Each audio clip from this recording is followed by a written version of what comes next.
Yo, it's Trent. Hope everyone's having a good day, good weekend. I know I'm having a great weekend. Bears win 2 in a row. Okay, here's what's going to happen. I'm telling you, Bears are making the playoffs. It might sound crazy, all right? And I won't lie. When we lost the first 3 games of the season, I was sad. And then we just kept getting so close to losing. It was like, we're done, right?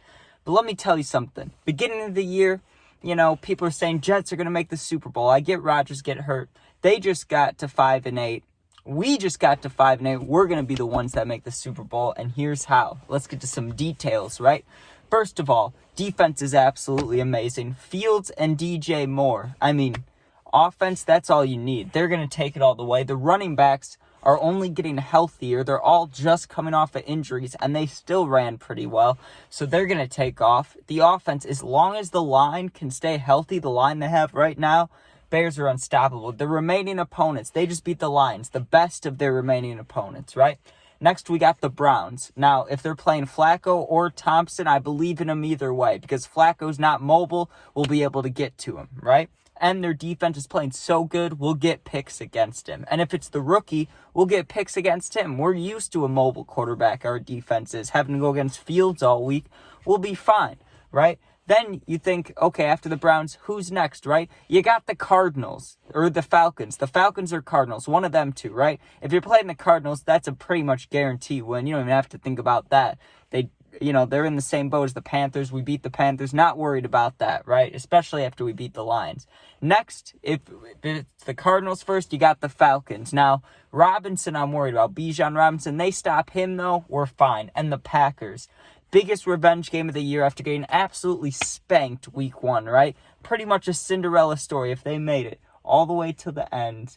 And, sorry, my mom was going by. I had to wave to her. So if they beat everybody, right, the Falcons, Cardinals after this, then they're 8-8. 8-8 is a huge deal, right? Because if they're 8-8, they go play the Packers. And revenge game of the year, like I said, Cinderella story, going from 0-3, then being 3-8 to 4-8 to 5-8, getting back to 8-8, and then beating them to make the playoffs. That would be crazy. Even if we beat them and then had to play them again in the wild card, I'm feeling great about it because we beat Minnesota and Detroit, right? And the wild card, we'd have to play one of those 3 again, or the Packers too. I have belief in all of it. I really do. The NFC North, I get they're all making pushes, but it seems like everyone's trending down except the Bears. The Packers are going up, but in all honesty, and this is bias for sure, I'm sure I could get called out for this, but I got Fields over Jordan Love any day, right? Besides the fumbles, I got Fields over Jordan Love any day. Now, the amount of progress that they made, you can say it's just like the Lions last year. That's what the announcer said, right? It is a little bit, but the problem was with the Lions last year, even though they were winning all those games in a row, something still looked like it was missing. The only thing that's missing here is not much after that game. You can hope that the Bears finish a few more drives so Cairo doesn't have to go and kick it, But even when he does have to kick a field goal, it's going in. There's no doubt about that. Both teams missed an extra point, but ours was blocked, and they missed theirs. I just have all the confidence in the world because our DBs are so good. They've locked up. When you have Jalen Johnson against the best receivers in the league, he's been stuffing them up. Mike Evans was a little rough, but that was week 2. That's a lot of time to bounce back, and I'm pretty sure Stevenson was on him for that game. So you just think about it. Even if one of them gets hurt, Terrell Smith, the rookie, comes in, and he's been balling. All the faith in the world in the Bears. And you look towards the NFC, and of course you got the big boys. You got the Cowboys, and you got the, I don't know, are the 49ers NFC? I don't know what they are, to be honest. But, I don't see them beating those teams. Dallas, I was thinking of Dallas. Dallas and the Eagles. We probably cannot beat either of those teams, I won't lie. But if we had momentum and we actually made it to the playoffs, and then we're continuing to win from there, you got to think about it. That would be 5-6 games in a row. Then they might actually have a chance. But I won't even lie. I'm delusional for saying they'll make the playoffs. I understand. But I'm not that crazy to say that they'd make the playoffs and keep winning. I know that if they made the playoffs, they're probably only winning the wild card, if that. They're not going anywhere past that. But man, with that much momentum and, they probably would have the media behind them with 6 or 7 wins in a row, you got to believe in the Bears. I'm telling you. I won't lie. Last year, this year, years past too, when we had Trubisky, it never felt like we'd make the playoffs, you know? The year we had the double doink, it did, right? It felt like we'd make the playoffs, and it felt very confident. But the moment that ended, it was like, okay, that was the only good team we've had in 10 years or whatever, and everything was just negative. This is the first time in a long time it feels like we got something, and I believe in them. I really do. I remember I went to a preseason game, and they were playing so hard in every play. And there were plays where the Titans, right, they were a little slow. They were walking off the field, not the Bears. When they were down, they were sprinting. When they were up, they were sprinting. I have full belief in this group. I'm not a fan of the coaches. I do not like Luke Getsy, and I'm not a huge fan of Eberflus. I liked him at the beginning of this year before the season started, right? But after all these losses, it makes it kind of sad. But we're not out of it yet. And I got to say, watching the playoff percentages for us go up, we were at 1% all season, right? Then we were at 2%, and now we just win. We'll probably be at like 3 or 4. We're just going up, and I know that's a small percentage, but man, they just keep building.